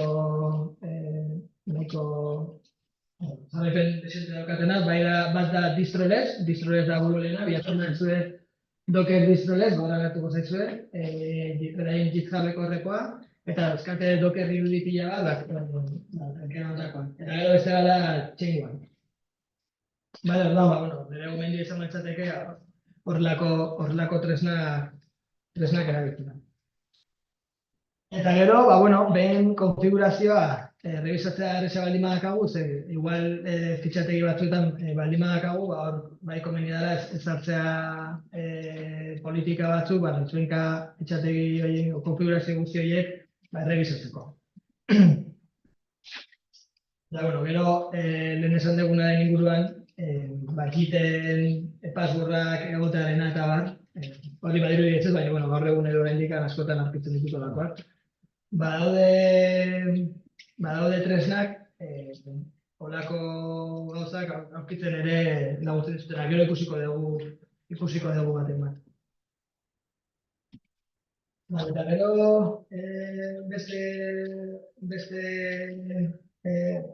gomendio bat, aurrekoan bat itzen genuela Content Security Policy CDR-i buruz ziren CDR batzuk, zukatu dituzunak HTTP erantzunetan, eta orduan CDR horiekin nabigatzaileak CDR egiten du, interesente murritzen du, zer kargatzen duen eta nondikan kargatzen duen. Batzuk badakazu esatea, skripta bakarrikan kargatu daitezkeela, domenio jakin batetika, eta horrelako gauza. Murrizketei buruz hitz egiten nahi gehanez, oso ondo CSP-az aparte, ondo egoten da CORS headerrak ere ondo konfiguratzea. CORS zerran badakizue, ezagutzen duzue kontzeptua, bazpada repaso bazka bat egin dugu.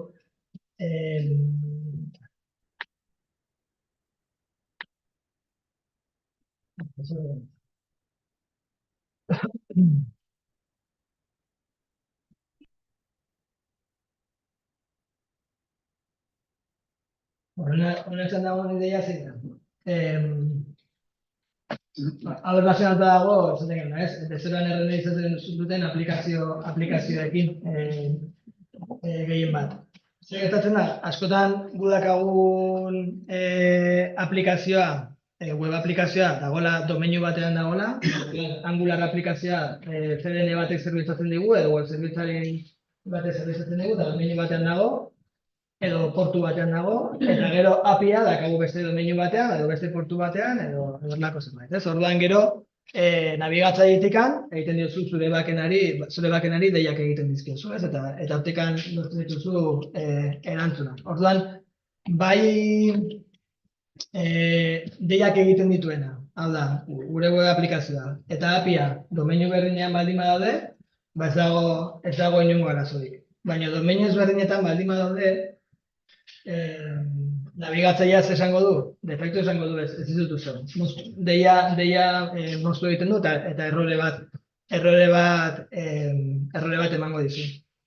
Hau ez da guztizola. Nabigatzaileak egiten duna da, dei bat egiten du, deia egin baino den. Hau da, hemen get image hau baldin badakagu, nabigatzaileak ikusten duenean, zu domain han zaudela, eta eskara domain bera egingo dezula, esango du, zerbitzariari galdetuko diot, ia baimena dauzkaten horrelako eskaera bat egiteko, ez? Orduan, egiten du beste eskaera mota bat, dala ez da get, baizik eta da options motakoa, eta esaten dio, ezu zerbitzaria, nik badakat baimena, ni domeinu enten nago, badaukat baimena errekurtso hau eskatzeko, eta orduan horren erantzun bezala, zerbitzariak ematen dio bere cross-domain politika, ez? Esaten dio, bale, nik uste ditut eskarak egiten bakarrikan domeinu hauetatikan, edo get motakoak, baina post motakoak ez, edo horrelako gauzak, ez? Eta orduan hori dena CDR-etan konfiguratzeko. Horretik ez da cross origin request. Horretarako bi origin batetik beste batean lehiak egiten direlako. Orduan, hemen juizopea joten bagea, eta honek egiten dituen zerbitzariak egiten dituen eskaera zifatzen bagea. A ver, no costa.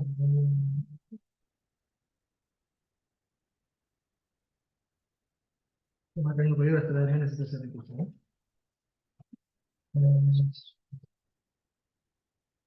Vale, profile images.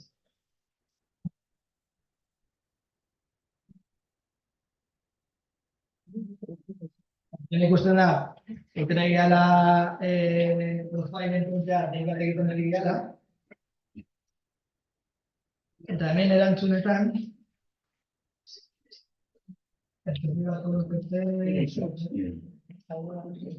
hau dokumentu. Zena du XHR Igual artindako galduko da, baina. es application version.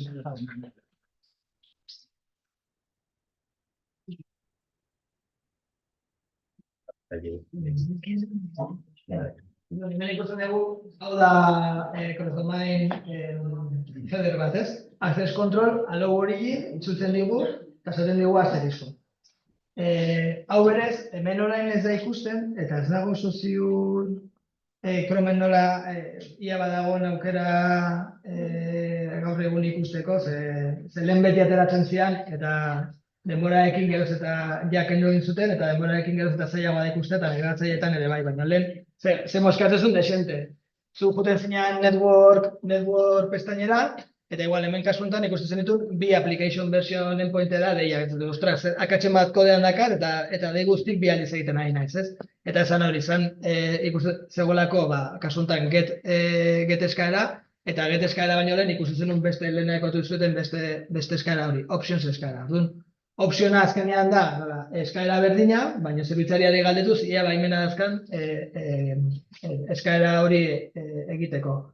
Gero, behin erantzuten dionean, optionsaren erantzuna automatikoki katxeatu egiten du, eta denbora batez ez du berriro options hori egiten. Baina beste endpoint batea jote bazea, berriro berdin. Vale, orduan, kasu honetan, access control allow origin, asterisko esaten dugu. Orduan, horrek zer esan nahi du? Edo nahi egin dela, edo azketan gertu dut segura, igual garatzailea pixkat alperra izan dela. Hau gertatzen denean, normalean zen izaten da prozesua.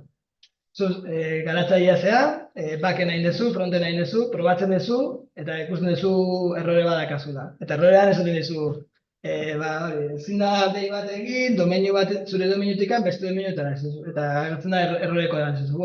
Internetean nijoa errorea bilatzea, eta ez dute, errora da de cross-domain. Eta konpontzeko jarri allow origin asterisko. Perfecto, jartzen duzu asterisko funtzionatzen du aurrera, ez? Baina gehienetan asterisko jartzea ez dakatzen zurik. Noiz dakatzen zu asterisko jartzea? Bazuk edozeini zure apira deiak egiteko diozunean. Orduan hori zaiteke, bazuk API publiko badakazunean, eta edozeinik igual deituko dizuna baina. Kasu honetan, Juishoparen apia, bakarrikan pentsatzen dut, Juishop aplikazioa deitu alko diola, Juishop bezala bakarrikan egiko dula. Orduan, ez daka zentzurik hor asterisko jartzea, eta zerunek jarri barko benukena da, access control allow origin, localhost 2000 lokalen dalako erabiliko dana, gero produkzioan beste bat baldin badakazu produkziokoa, edo horrelako zerbait. Orduan, bueno, hau nahiko tipikoa izaten da, eta gomendioa da, ba hori ahalik eta gehiena murriztea. Orduan, ba, bueno, hemen dauzkazue pixka bat dauden aukera guztiak, hemen opzioz dei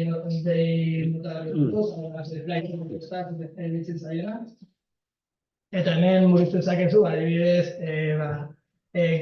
bakarrikan get eskaerak onartzea, edo post, edo ia cookieak edo authorization headerrak erabiltzea utziko duzun edo ez, guzti hori header hauekin limitatu daiteke.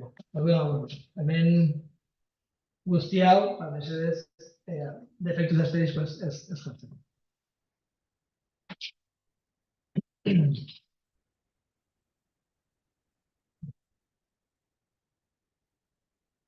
Hemen hau beste azkar bat. Hau zertan datza. Azkenean, guk egiten dugun aplikazio bat egiten dugunean, oso gara galtzen dugunean,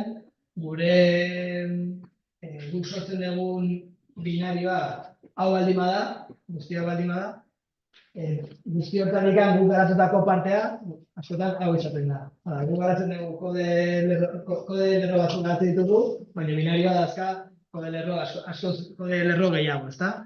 Eta hori zeratik da, guk liburutegi pila bat erabiltzen ditugulako, azkenean hemen ez dugu dena aplikazioak ditugu zerotik egiten, eta liburutegi framework eta horrelako tresna pila bat erabiltzen ditugu, ez? Eta liburutegi hauek, aldi berean beste liburutegi batzuk erabiltzen dituzte, eta horrela infinitera. Orduan, hemen talde honetan sartzen dira horrekin dazen aldako arazoak.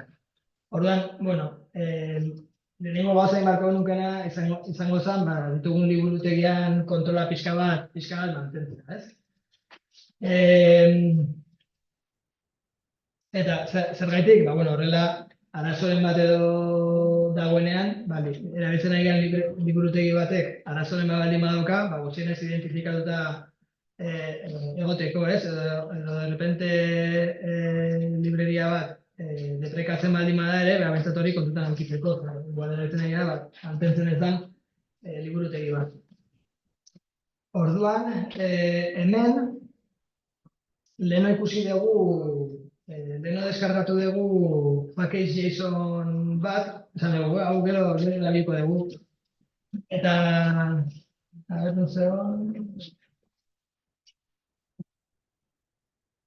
Package JSON honetan, dependentzia guztiak, ez? Orduan, lehen esan dizuet, hemen egin dezakegun zerbait da dependentzia guztiak bilatzen joan, banan, eta ia baten bate ezagunan arazoren bat daukan. Hori ez dugu egingo, zer bestela gendia ez dugu gineateke, zeurrenik, tresaren bat erabiltuko nuke hau kontrolatzeko, gero erakutsiko izuet bat, baina bai dagoela bat, Slint Scope, eta honek arazo ezagunen bat zeukala uste dut. Scope.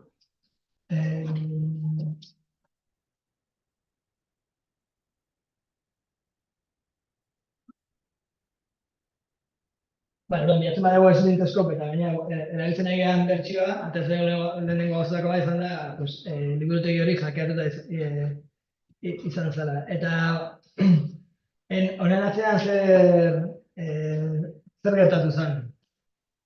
Norbaitek lortu zituen Slint Scope liburutegi hau mantentzen zuen norbaiten NPM-ko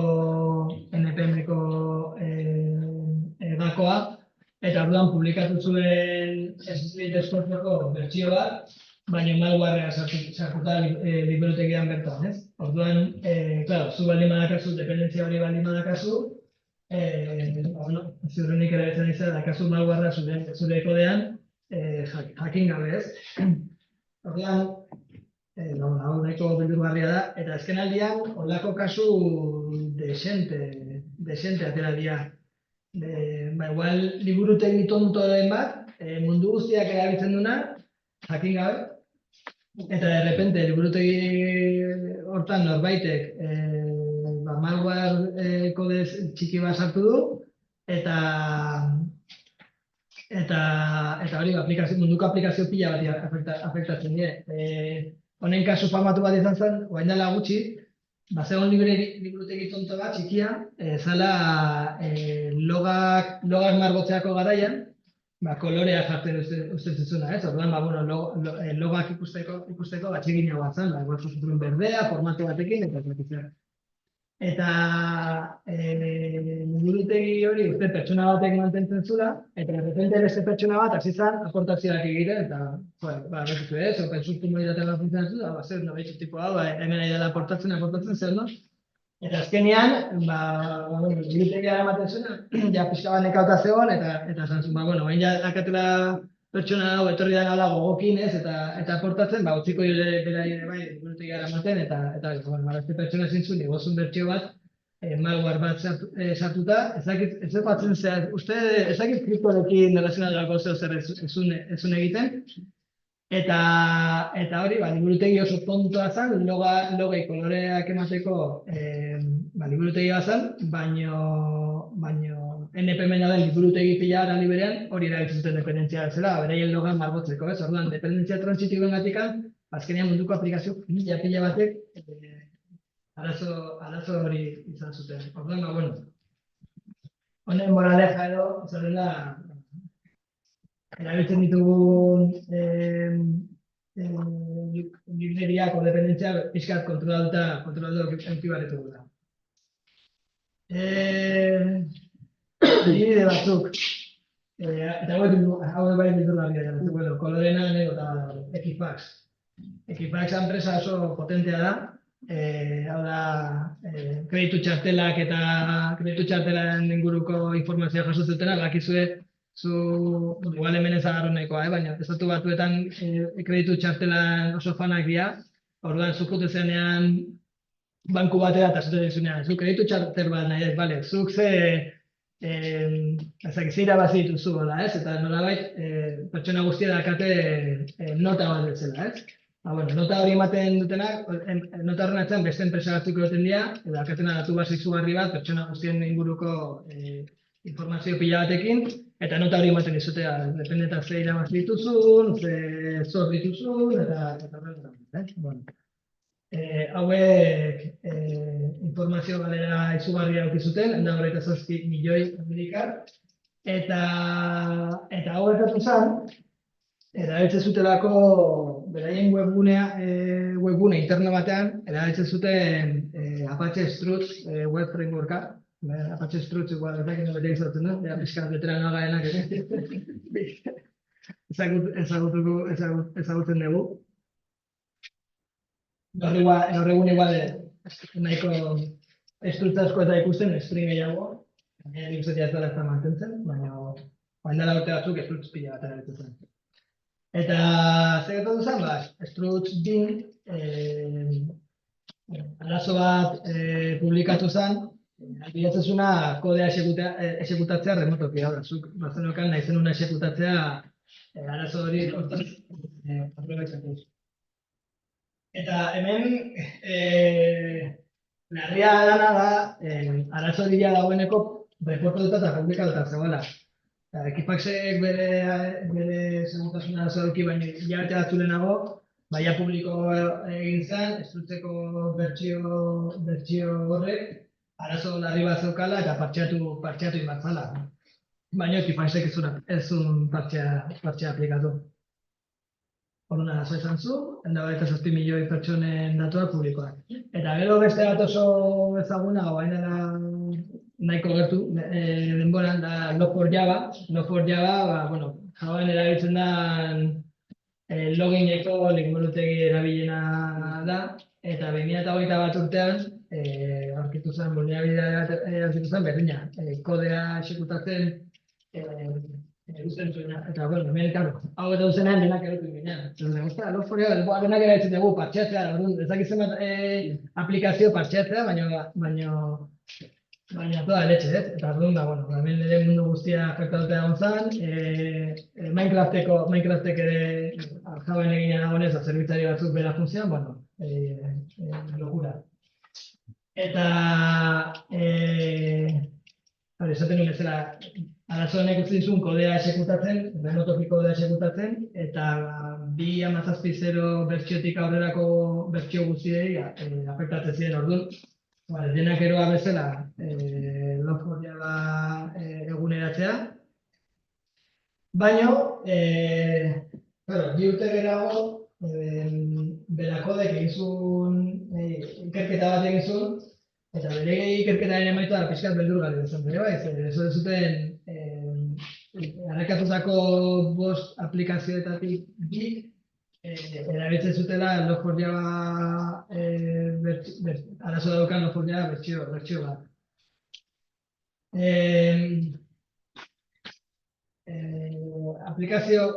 Hiru aplikazioetatik batek erabiltzen zuen Log4j 2.bat.x eta ez zela mantentzen 2015-tik, eta 23koa da. Eta gero, 9%ak erabiltzen zuen 2.17.0 Log4jako 2.17.0 bertsioa, lehen esan, justo bertsio honek partzea zaukala, orduan, hemen denak eroa bezala jarri ginen, hau notizietan eta agertu zen, hau teleberrin ezakit, baina nahiko medio generalistetan atea zen, orduan mundu guztia zegoen oso kontzientziatuta honekin, zuzendarietatik beraino, orduan gehienen partxatu egin zuten, baina gero honekin erlazionatuta, atea zen beste arazo bat, ere bai ahalbidetzen zuena kodea remotoki esekutatzea, eta bigarren partxe hau ere, badirudi ez zutela ez zula mundu guztiak aplikatu, ez? Orduan, honekin, gauza hauekin kontuz ziri, orduan, nola babestu gaitezke? Lehenengo gauza, auditatzen. Auditatu, bi modutan egin daiteke, lehen esan duguna, package.json hartu, noizbenka erabiltzitugun liburutegi guzti begiratu, beste bertso diran, eta ia ezaguna da arazoren bat dago. Baina, gaur egun ja badaude tresna desente hau egiten dutena guregatik, ez? Orduan, adibidez, gogoratzen badezue Jusopak erabiltzen du Node denetarako, bakenean Node Expressekin, frontenan Angular, eta horrek erabiltzen duen paketeak manejatzeko erabiltzen den tresna NPM da. Orduan, NPM ja dagoeneko auditoria automatiko hori integratuta dauka. Orduan, hemen kodera juten bagea,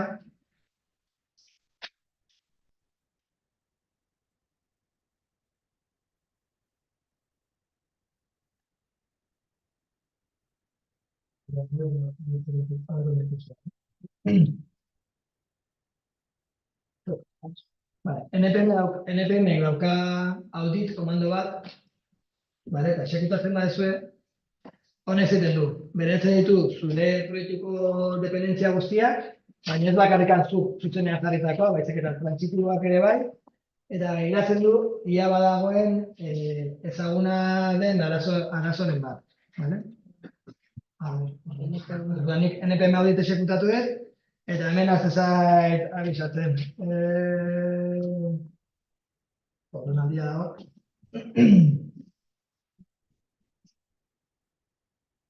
Hemen dependentzia bakoitzeko, CryptoJS, lau bi baina txikiagoa da, hemen badago arazoa dauka, eta gainera fix bat dago aplikatzeko. Orduan, ez dezutze bertxetara igo beharko zenuken, arazo hori ez eukitzeko. Beste dependentzia honekin, berdina. Gero hemen dago bat gorrian, zait, ez? Eta gainera hemen jartzen dizu deskribapen txiki bat, ez? Azaltzen zertan datzen arazoa. Orduan, hemen ikustezu, NPM audit egin da, baina hori esekutatzearekin bakarrikan ja, badakazu jakitea, arazo badakazun, edo arazo zegoen bat dut. Eta gero ez bakarrikan hori, baizik eta dago beste da, NPM audit fix, ez dena exekutatuko, baina fix honek egiten duna da, automatikoki gotzen dizu bertsioa zure urrengo partxea daukan bertsiora. Zure dependentzia gotzen du partxea daukan bertsiora. Hau ere bai, kontuz ibili behar da, liburutegi bertsio era, ez dira gero kodean eragina izaten dute, orduan horrelako gauza planifikatu behar dira, baina, bueno, esandakoa ez, hemen dakagu tresna bat, eskura, gainera ja integratuta dago erabiltzen ditugun tresnekin, informazio guzti hau ematen diguna. Orduan hau, claro, hemen arazoa zein da, tresna dakazu, badakizu arazoa dagoela, baina gero zein arduratzen da noiz benka NPM auditori exekutatzea, ezta?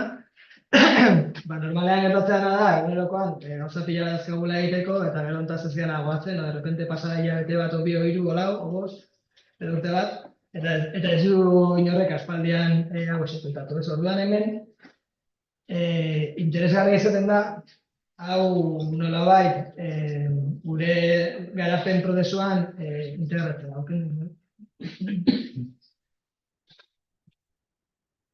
Eta hori nola egin dezakegu? Bueno, NPM adibidea erakutsi zuen, baina badaude beste tresna pila bat hau egiteko. Orduan, nola integratzen dugu hau, guk adibidez nola egiten dugu hau, nola integratzen dugu gure garatze prozesuan. Guk kodea garatzen dugunean, egiten duguna normalean da, bakizu JIT-ekin lan egiten dugu, ez? Egiten duguna da, JIT-eko branch nagusi badakagu, hor dakagun kodea, baina guk ez diogu garatzaile, ez diogu uzten zuzenean branch hortan komitak aldaketak egoten. Baizik eta beti izan behar du pull request baten bitartez. Sus proiektuak ere horrela funtzionatzen dute. Orduan, flujua zein da? Garatzaile batek zerbait garatu behar duen bakoitzean, branch berri bat egiten du, eta bere aldaketak hor egiten ditu bere kabuz, ez? Orduan, garatzailea ja pentsatzen duenean, lana bukatuta dagoela, orduan eskaera bat egiten du, kode hori branch nagusira pasatzeko, ez? Orduan hori egiten du, pull request baten dira. Pull request, GitHuben pull request, GitLaben merge request ditzen diote, baina kontzeptua berdina da. Orduan, guk hemen zer egiten dugu? Pull request bat egiten denean, beti ditugu CICD tresnak, CICD tresnak erabiltzen zuen Jenkins, GitLab, GitLabeko azpegi izan dula, Bitbucket, Pipelines, GitHub Actions, bueno. Azkenean dira tresnak, buildak egite dituztena, releaseak egiteko erabiltzen dira. Orduan, guk egiten duguna da, pull request bat egiten da bakoitzean, konfiguratzen dugu gure CICD tresna, hainbat verifikazio egiteko. Eta egin ditugun verifikazioa zentu dira, oinarrizkoenak. Builda egiten dula, kodea ondo dagoela, sintaktikoki behintzat, testak pasatzen ditula, eta beste bada, audit hau ere pasatzen duela. Orduan, audita ez badu pasatzen, pull request hau geratu egiten da. Orduan, nola geratu egiten da, garatzailea da, como, ostras, arazo badakagu, beste pull request bat egingo dut, liburutegia eguneratzeko, eta hori konpontzen denean, orduan, egingo rebase nire brantxan, eta orduan zaituko naiz pull requesta berriro egiten. Orduan, guretzako hori da modu bat, ziurtatzeko, beti eta automatikoki, verifikazio hori norbait egiten ari dela. Eta, bueno, gero hemen ez dugu hori bakarrikan egiten, baizik eta igual egiten ditugu, igual dazkagu estilo erregela pila bat ditugu, kodea txukuna egoteko eta erregela batzuk betetzeko, horiek ere ez baditu betetzen, pull requesta ezin da mergeatu. Automatikoki GitHub edo GitLabek edo erabiltzen nahi tresnak blokeatu egiten du. Orduan, guretzako hori da modu bat, gauza hauetatikan babesteko. Bade beste batzuk, gero komentatuko ditugu, baina bueno. Eta gero, ja minimo hori betetzen denean, orduan sortzen da eztabaida bat, beste egoten da errebisio bat, gurutzatutako errebisio bat, eta beste garatzaile bat behar du, proposatutako aldaketak errebisatzen ditu, eztabaida bat dago hor, igual ez dut, nik hau beste moduntara ingo nuke, hobekuntza proposatzen dira, eta ja aldaketak adostuta daudenean, orduan egiten da mertxa, eta ja branch nagusira pasatu dute eta horrela, iteratiboki proiektu guztia lentzen. Orduan, bueno, hau da modu bat, garapen zikloan auditoria horiek integratzeko eta bueno, bintzat horrelako zeo zer gertatzen bada, ezaguna arazoren bat dago dependentzia batean, baina CICD tresnak berak abisatu ingo liguke. Igual momentu hau da justo deskantsua egiteko. Bai, 11:10, bueno, jakin dezazuen ordu bietan argiak moztu behar digute, beraz gaur ere eskizitoak izan behar dugu ordutegiarekin, vale? Ematen du sabotatzen naiz eskigula formakuntza, baina, bueno, gauzak hola dira. Eta 10, jetxi bera, kafea da kasua, aurrekoan bezala, pastatxo batzuk, eta 55 edola, igo, vale?